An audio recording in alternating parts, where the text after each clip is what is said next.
meeting is focused on business management, and business management is nothing else but a decision-making science. How do we make good business decisions in what turns out to be very unclear circumstances? If everything was clear, if we had all the data, if we knew everything we need to know, it would be very easy to make decisions. Generally speaking, business decisions are not that terribly complicated. What makes them complicated is that the data is never clear, the people don't always do what you want them to do, you don't always have all the facts at your disposal, there are a lot of emotions and a lot of agendas involved, and that makes business decision making very, very difficult. So what we want to read in your business plans is most of all your decisions. You don't have to go very far in terms of piling up words, but we do want clarity, if that makes sense. Bullet points are great. Clarity is paramount to this business plan, so don't go overboard writing.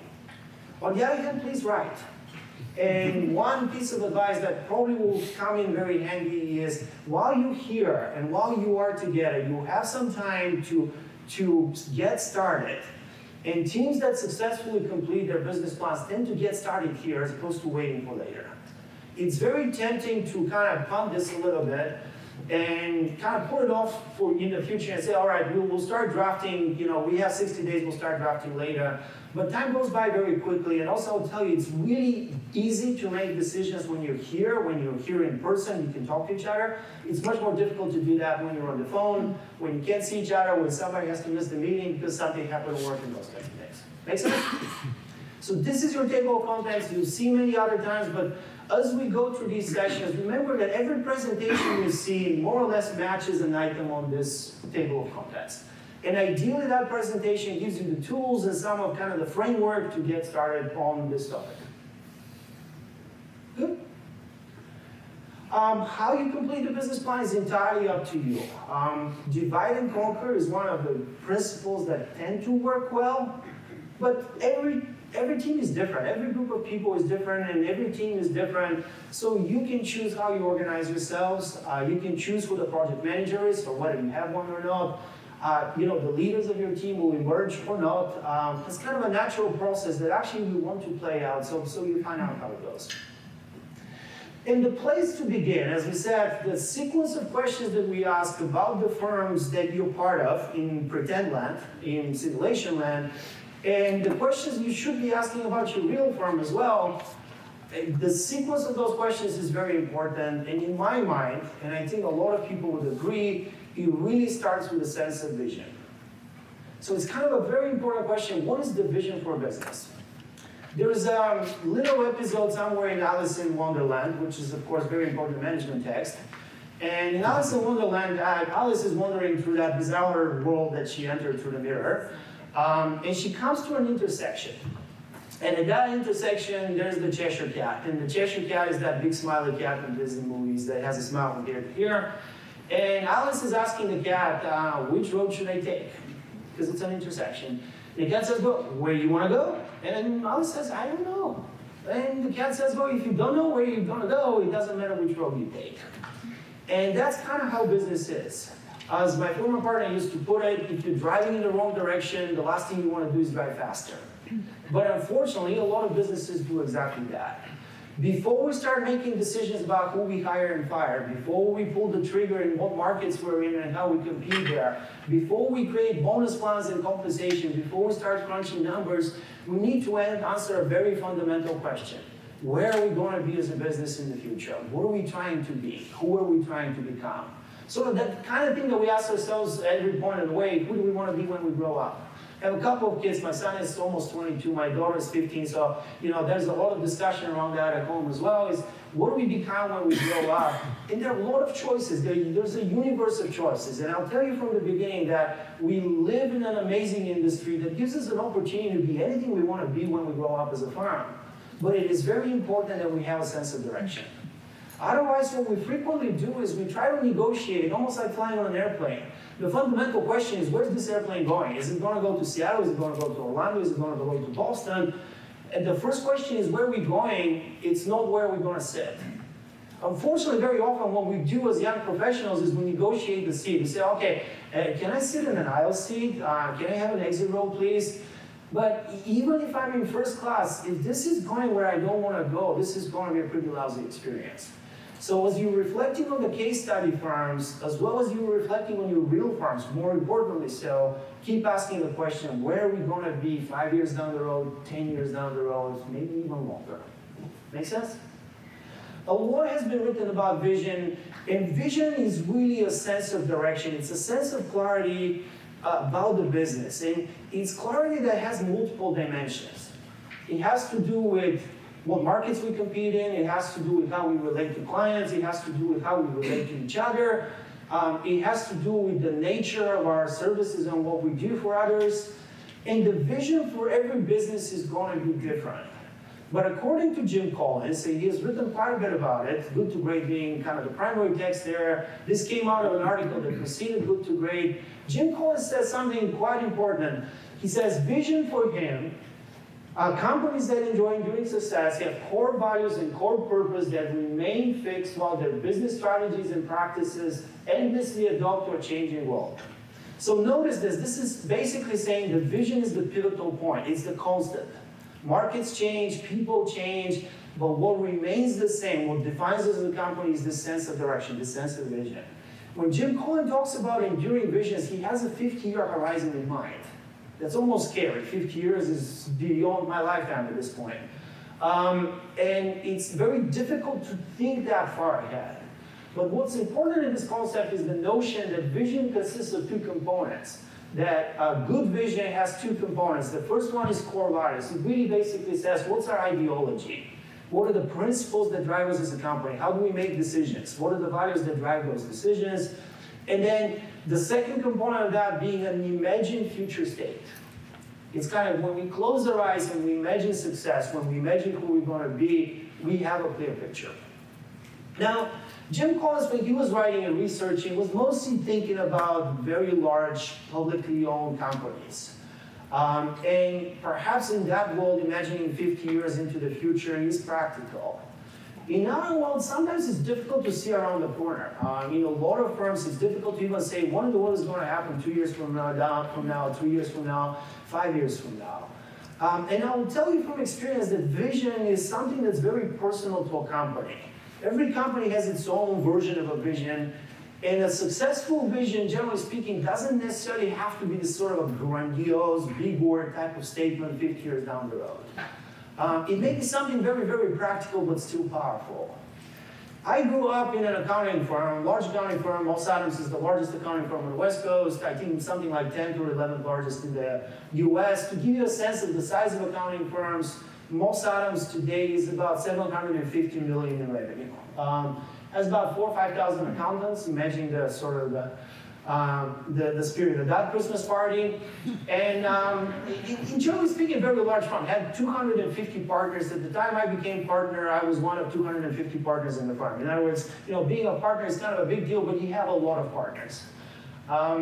Actually, kind of as a test, I frequently say that being a real firm, the test for being a real firm is having a client you don't personally know, especially if you're one of the founders. Like when you have clients you've never met, that means you're a big firm. Being a very big firm means that you have colleagues you've never met. There are people that work for the same company, you just never met them. Being too big, perhaps, is when you have partners you've never met. That may mean that you've gone too far. But anyways, Moss Adams at the time had a very clear and very compelling vision. And the vision was simple. We are going to be the dominant accounting firm on the West Coast. And that was that. It was just simply saying we're going to be the biggest, the best, the scariest accounting firm. It also tends to define the market on the West Coast. Although, subsequently, Moss Adams successfully stretched the West Coast to go all the way to New Mexico, which kind of is somewhat of a beachfront property, depending on how you look at it. Very effective vision, and again, probably meets some of the criteria that Jim Collins will set for it. At the same time, I can't help but remember one of the best visions I've ever heard was a guy by the name of Doug Durst. And Doug was a serial entrepreneur. He had started so many businesses. I think his LinkedIn profile goes for like 7 pages if you print it. A lot of those businesses were acquired by other technology companies, which is, I think, what you do in technology land. And Doug was telling me about one of his startups. He was saying that our vision, our first vision, and a very compelling one, was to get out of the kitchen. As simple as that. Why? Because when they started the business, it was him and his two partners working in his kitchen, each of them on their respective laptops, crunching code and creating business plans and spreadsheets and PowerPoints and all this exciting stuff. He said for about 6, 7, 8 months, that's what we were doing. We were working in the kitchen. So he said our first vision was to just get out of the kitchen, become a real company, have an office and have employees, and to just get going, start operating. And you know what? In some ways, that's not the 50-year vision that Jim Collins is talking about, but it's a very effective one because it really tells you everything you need to know about where you're going. Which is why I also want to offer kind of another vision that comes not out of the world of business, but rather fantasy land, fully fantasy land. Neil Gaiman is the author of American Gods, if you like reading fantasy fiction. He also collaborates with Terry Pratchett on Good Omens. In other words, if you've never read anything by Neil Gaiman, check it out. It's really, really good stuff. But that said, Neil Gaiman, in one of his kind of speeches, offers another visual. And he's not talking about business vision at all. He's not a business guy, although he sold a lot of books. He says that I had this sense of who I want to be that was like a mountain in the distance. And that mountain in the distance told me if I'm going in the right direction because I could always see it. And to me, that's kind of a good visual about it. The mountain tells you, are you walking towards it or are you walking away? Which is fundamentally what vision should do for a business is it needs to tell you, are we, when we make that decision, if we hire this person, if we open an office in this location, if we expand into this range of services, are we going to be walking towards what we want to be or are we walking away? If you can achieve that sense of direction, then decisions become much easier. Make sense? And that really is kind of a good definition of vision. It's not very technical from an NDA perspective, but that's not what we're trying to be. We're not trying to be technical. I believe this is very practical. And then the answer that vision answers can be different for every business. For some business, that will really tell you what happens when the founders retire. For some businesses, it will tell you what happens when we go from being $2 million business to a $10 million business. For some businesses, it will tell you what happens when we stop being just in one market and we start being a national firm or a regional firm for that matter. But it has to answer these fundamental questions of where we're going to go, particularly in our industry. Our industry is very interesting and very unique in some ways. And it really starts with the longevity of our client relationships. It's always shocking to me how long-term client relationships are in this business. The average span of a client relationship in this business at this point in time is something like 13, 14 years. And the only reason for that is there are a lot of firms that only have 13, 14 years of history. A lot of businesses think of their clients not as just as lifelong clients, they think of their clients as multiple generations. It's not enough to have you as a client for the duration of your life. We want your children and grandchildren as well. So the longevity of client relationships is enormous, which logically means that the longevity of our relationships with our team needs to be somewhat similar. Because if we have a lifelong relationship with our clients, but the people are rotating all the time, it's not going to work very well.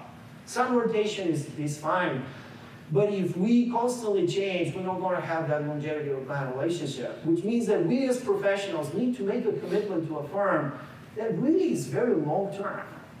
A lot of people in this industry choose a firm and then work there for the rest of their lives. Actually, the turnover of professionals in our industry is very, very low. Guess how much? What's the turnover rate of professionals, advisors, wealth managers in our industry? Just take a guess. Gamble a little. 10%. 10%? 20? 5. 30? 5. It really is 5. It's very low. If as a firm you've ever tried to hire an advisor, it's not easy to find it. There are not that many of them. There are many of them. There's as many as 500,000 of them in the country, but there's not that many of them that actually are available to hire. Because of that longevity of client relationships and professional relationships, it's even more important to have a sense of vision. Because, if talking about flights, this is a flight to Australia. It's going to take 15, 16 hours. You really don't want to be on a wrong plane because it takes a long time to come back from there. Which is why those questions are so fundamental that we need to be able to answer those. So here's a question for you, because I promised you this is going to be somewhat of a discussion, a little more interactive. So here's where I need your perspective. What happens if you're part of a firm, let's say one of these firms, like Burns Simpson, like Northeast Planning, and so on, and you kind of read the vision of this firm and say, well, you know what, that's good for you, but not for me. That's not a vision I can subscribe to. That's not something I want to do. This plane is not going where I want to go. If you're a professional, you find out that your firm has a vision, but it's just that vision is not the vision you want, what happens? Leave? It's as simple as that. Maybe if you have a good seat, it's fine. No? Tell me more. If you're not, I mean, if your company or yourself, if your visions don't align, you're going to be in constant conflict with each other. And as long as that vision maintains, and as long as your vision is separate, it doesn't matter. Very much agree. At least in my experience, I would very much agree. Unfortunately, if you find yourself on the wrong plane to the wrong destination, the only good answer is find your way out there. You're never going to be happy in the pursuit of the wrong vision. A lot can be negotiated. Your compensation can be negotiated, your positions can be negotiated. You can be surprisingly successful. Pursuing something you don't really care about. I witness many people build a career that they actually don't want, and they do it because it pays really well, because it gives them a sense of status and achievement. But ultimately, careers are very long. It's kind of shocking how long they are. I joined Los Angeles when I was 24, fresh out of an MBA program. I started at the entry level, and my entire dream there was to become a partner. And it took me about 9 years or so to become a partner, and then I became a partner.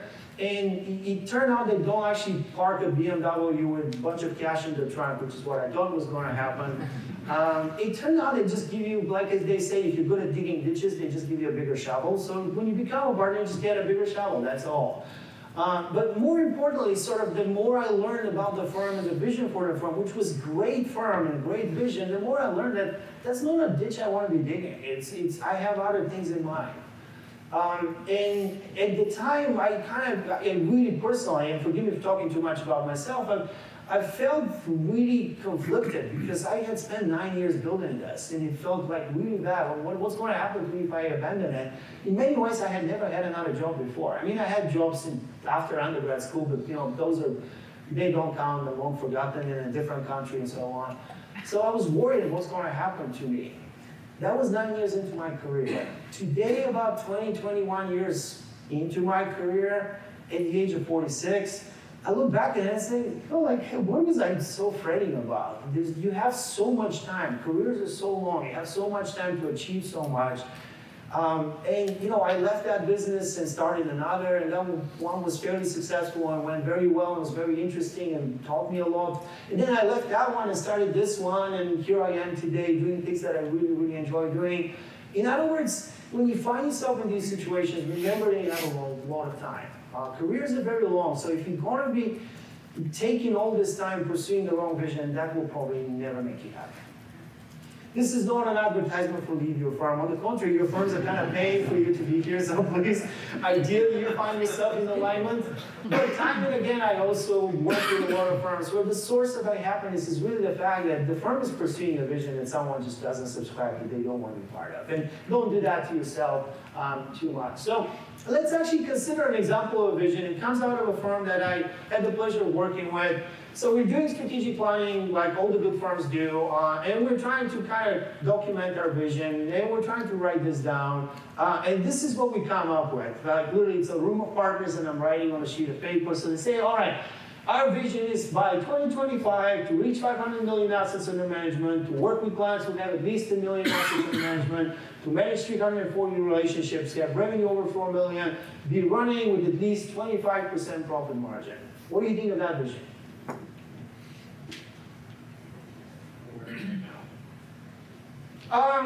Yeah, good question. Where are they now? Obviously, less than 4 million in revenue, less than 500 million in assets under management. In other words, less of all of the above. Please. It lacks passion and excitement. There's check the boxes, and that's it.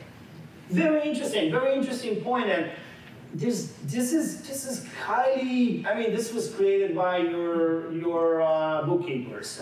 It is highly numeric. It's very measurable. It's almost like a statistical survey of the business. But a great point that a good vision involves a spark of inspiration. That a vision is, and that's something very important to understand. A vision is a leap of faith. It's a sense of, I really want to do that, I'm passionate about it, for whatever reason. And the reason why, by the way, is also called, exactly, it's your mission. That's exactly the interaction between vision and mission. Vision is where you want to go, the mountain you want to climb. Mission is the reason why. Why are you so passionate about it? What gives you that sense of that drive, that sense of purpose? But notice that in the world of business, you're always going to find a lot of strategies that are potentially successful, a lot of markets you can pursue. There are a lot of ways of making money. But you have to choose one, and the choice you make ideally comes out of those values that Jim Collins is talking about. That there's something that drives you to be there, there's some sense of inspiration about it. Otherwise, if we're just asking the question, how can we achieve 25% profit margin, we're probably going to design not necessarily a great business, but perhaps a great scam. And we don't want to do that. So there has to be an element of inspiration. So this is lacking inspiration. What else is lacking? Yeah, please. Go. How? Oh, sorry? How? How? Yeah. How do you get there? How do we go about it? And you know, the how is more of a strategy than a vision. If vision is where we want to go, strategy is how do we get there. So a vision doesn't have to contain the how, but it has to answer some other questions that are kind of missing here. What are your values as a firm? What are your values as a firm? Entirely missing from the Jim Collins thing. What about the future state of the firm? The envisioned future state? Yeah. I was going to say, this is one point in time in the future that in theory you would get to and then surpass. So this isn't a permanent state, this is a point in time. This is a point in time, very good point, in a very specific point in time, 2025, the 5-year horizon. The Soviets, by the way, were really big on the 5-year horizon. Everything. I grew up in a communist country, if I haven't mentioned that, but part of my sort of quirky background. I grew up in Bulgaria, which was a communist country until 1989. I was 16 at the time when the wall fell. So the communists were really big on the 5-year horizon. Actually, there were some jokes about it. Khrushchev, remember Khrushchev, the guy with the Cuban missiles? He once famously said that 5 years ago we were on the edge of disaster, but over the last 5 years we've made a decisive step forward. And that's kind of how the communist world went. But this is a very specific time horizon. And because of that specificity of goals and time horizon, it's also very fragile. It's too fragile to be a vision. And the whole notion of a vision is to be more permanent. This is a budget. And these numbers can change. And if you've ever created budgets, it's very difficult to forecast even a single year, let alone 5 years or 10 years into the future. So the presence of numbers gives us specificity, but also creates this fragility that this may or may not happen. And I kind of pointed it out, because remember this is a meeting, so I'm trying to be helpful, so I point that out. So we try again, we come up with this stuff. That it's going to be special club for clients and teams. It's going to be true team with firm level abilities and reputation. It's going to have broader ownership with focused leadership. It's going to be a thriving firm that creates opportunity for its people and owners. It's going to be an ever-improving firm. What do you think of that? It doesn't talk about the client at all. I mean, I don't see the values around what you're doing for clients when I read it. Good point. Yeah, you're right. I don't know if I've noticed that before, but yeah, definitely the clients are completely absent from there. It's not very clear. It's nebulous. It's not specific at all. I wouldn't know what to do with that. It's kind of, yeah. I mean, it's an important question. The important question here is, does it give us a sense of direction? And in some ways it does. I mean, it tells us a lot about how we relate to each other, or maybe talks about the culture we want to have. I mean, we're kind of building, so if this was a house, it doesn't tell you much about the house, but it definitely tells you about the atmosphere in the house. And if a house is a home, the atmosphere inside is probably as important as the number of bathrooms. Because this was describing the number of bathrooms and the square footage, but it didn't tell us anything about the nature of the place. This is telling us a lot about what kind of it feels to be inside. It doesn't really tell us much about the property and the roof. Should we tell everyone, the entire world, what our vision is? Yes? If it's good, not if it stinks. Yeah, and you know, here you go, you're learning something in G2. Don't post anything on your website that stinks. Generally, yeah. What are totally. That's the insight that 20 years of experience have taught me. Why post it on the website? think, And I'm not disagreeing, just curious. I think you want to be aligned with your clients. You want to do business with those types of people. That's why you're there. Yeah, a good vision may recruit not just team members, it may recruit clients. And if your clients are on board with your vision, that will be wonderful as well. Definitely you can see why that works. So, Whether it's employees or potential employees or clients, they look at that and say, that's something I want to be part of. so here's at least where I stand on that. It's at times very tempting and potentially dangerous to write a vision that caters to clients. It's very tempting to actually write something that you know clients would like. But it's dangerous because, why is that dangerous? Because it's more important what your team likes, what you like, what you want to do. My kind of son and daughter are struggling with this a little bit. Is there things, my son entered actually University of Washington wanting to study business. Took a few accounting classes and kind of quickly discovered that that's not his passion. So he switched to art school and making movies. So he's now graduating from Emerson College in Boston with a degree in cinematography. Quite a pivot. But for him, that was kind of the question. It was the question between how can you make money, what will bring you a successful career, in which case business is a fairly reliable path. But then he took a few classes and kind of asked himself, do I want to spend the rest of my life working on spreadsheets? And I know we have decided that spreadsheets are really cool. That's what we do on a Saturday night. But he didn't want to. And that probably was the right answer after all. And the same is true for a business. It's dangerous to try to cater to clients because, first of all, you may end up doing something you and your team are not so very passionate about.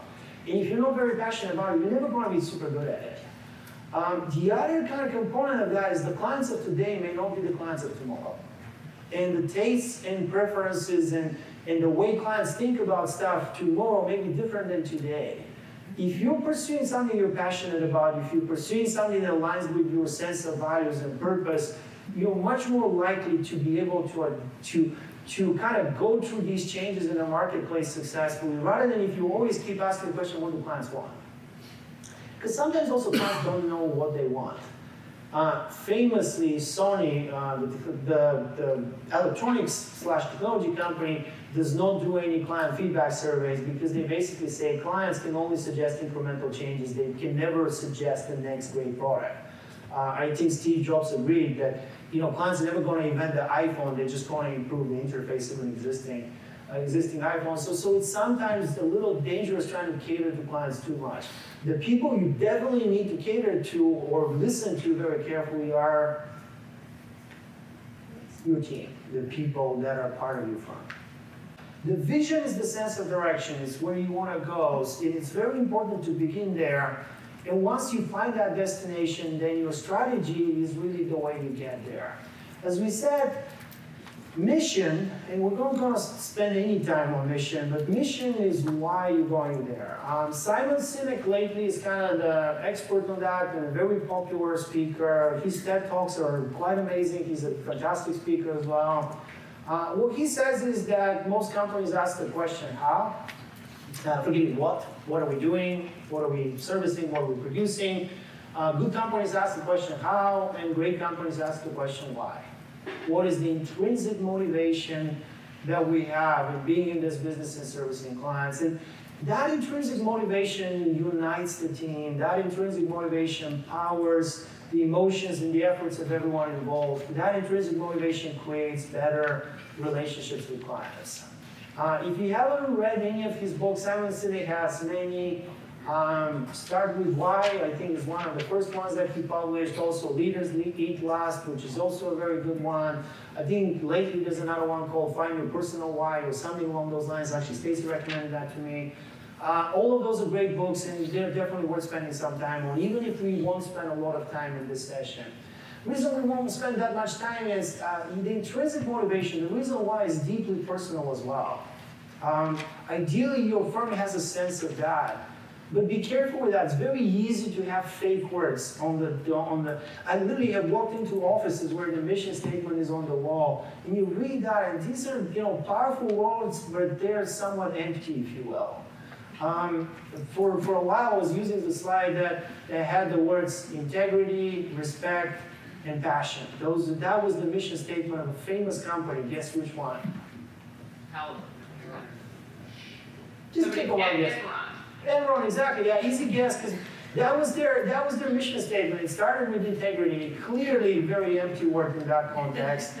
So be very careful of just putting words on the wall that don't mean anything to you, that are not real words as well. And sometimes these words reveal, they say that dysfunction, cultural dysfunction, is really saying one thing and doing something else. So as a firm, you're better off not putting anything on the wall rather than putting something on the wall and violating it. So be very, very careful about that. Another frequent mistake with mission statements is everyone focuses intensely on what we do with clients and how we relate to clients, and they sort of forget how we relate to each other and what we do together, and that's equally important too.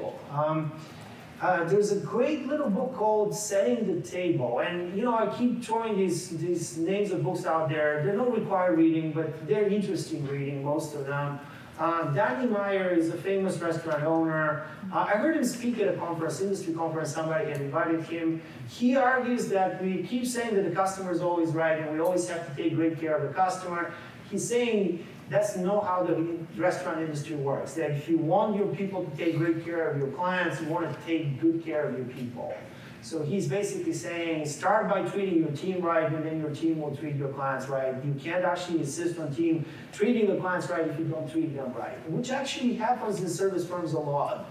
Unfortunately, the hotel industry is sometimes a very brutally bad example of that.